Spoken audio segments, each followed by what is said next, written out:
Eto mainit na balita. Gilas prospect na taga Bohol confirmed na nakapasok sa Final 12 ni Coach L.A. Tenorio.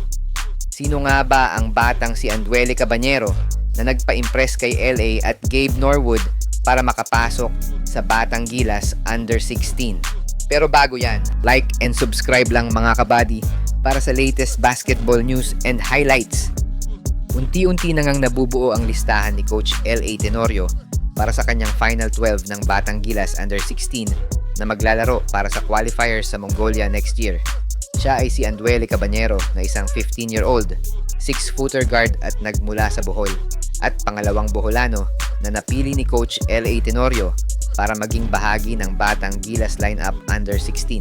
Isang athletic guard at Mala Olsen Racela playstyle ang galaw ng batang si Anduele, at inaasahang magiging main playmaker ni L.A. Tenorio para mag-run ng mga plays dahil na din sa taas ng IQ nito sa loob ng court. Kasalukuyang naglalaro si Anduele as varsity sa UST at isa nga siya sa mga pinalad na makapasok sa Final 12 ni L.A. Tenorio matapos ang mahabang tryout at training ng mga batang lumahok sa Gilas Camp.